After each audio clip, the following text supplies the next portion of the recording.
সবাইকে স্বাগত জানাই আমার আজকের পর্বে। আজকে হাজির হয়েছি চটজলদি একটি রেসিপি নিয়ে। আজকের রেসিপিতে থাকবে আলুর পাকোড়া।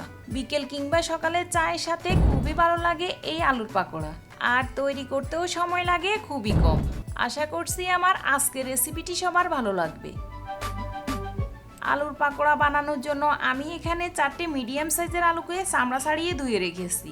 এই আলুগুলোকে এখন এরকম একটা গ্রেটারের সাহায্যে গ্রেট করে নিব। গ্রেটারের এই ছোট ছোট ছিদ্র দিয়ে গ্রেট না করে আমি বলবো বড় ছিদ্র দিয়ে গ্রেট করলে আলুগুলো মোটা মোটা হয়, যার কারণে মাখার পরে তাড়াতাড়ি মথে যায় না। এই পাকোড়াগুলো ভাজার পরে অনেক ক্রিস্পি হয়।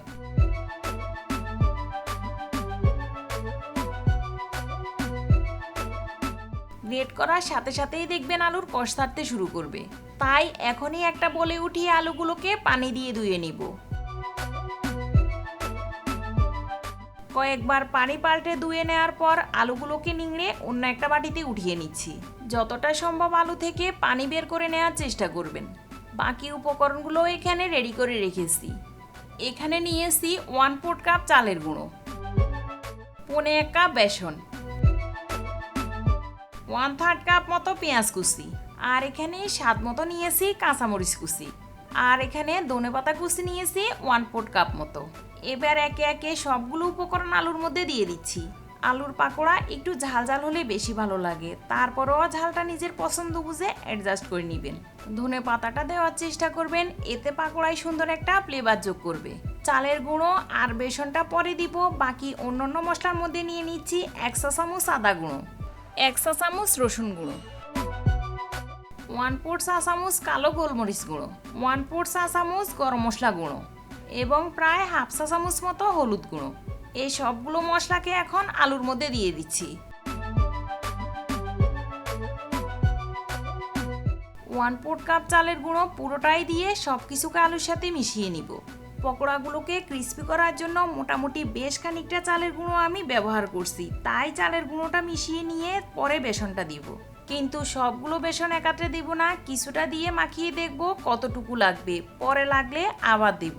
এখানে আমি আদা গুঁড়ো দিয়েছি, কিন্তু আদা গুঁড়ো না থাকলে সামান্য একটু আদা কুচিও ব্যবহার করা যাবে, আর রসুন গুঁড়ো না থাকলে না দিলেও হবে। শুধু আদা ধনেপাতার কারণে এই পকোড়া থেকে সুন্দর একটা ঘ্রাণ ভেসে আসবে। আরও কিছুটা বেসন দিলাম। এখানে বেসনের পরিমাণ কম রাখাই ভালো।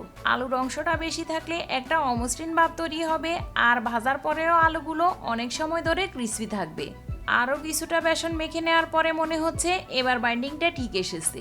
এখানে আমার 1/4 কাপ বেসন থেকে আরও কিছুটা বেসন অবশিষ্ট রয়েছে, অর্থাৎ এখানে আমি 1/2 কাপের থেকেও কম বেসন ব্যবহার করেছি।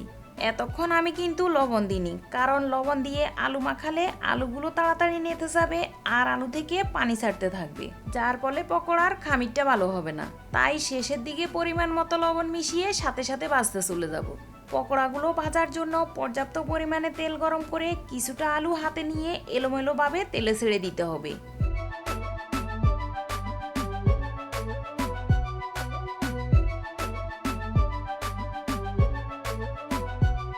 পকোড়াগুলো দেওয়ার সময় সমানভাবে না দিয়ে অমসৃণভাবে দিলেই বেশি ক্রিসপি হবে। এগুলোর এক পাশে হালকা ব্রাউন কালার হয়ে আসলে অন্য পাশটা উল্টে দিতে হবে।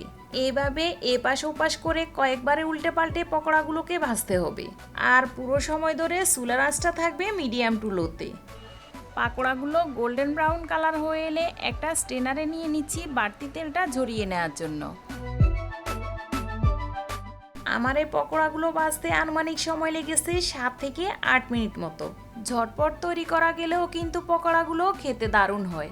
আমি এখন বিকেলে চায়ের সাথে পরিবেশন করব গরম গরম আলুর পাকোড়া। আশা করছি আজকের রেসিপিটি আপনাদের ভালো লেগেছে। ভালো লাগলে একটা লাইক দিয়ে চ্যানেলটি সাবস্ক্রাইব করে রাখবেন। পাশে থাকা বেল বাটনটি অন করে রাখবেন পরবর্তী ভিডিও নোটিফিকেশন সবার আগে পাওয়ার জন্য। আজ এখানেই বিদায় নেব, দেখা হবে নেক্সট এপিসোডে।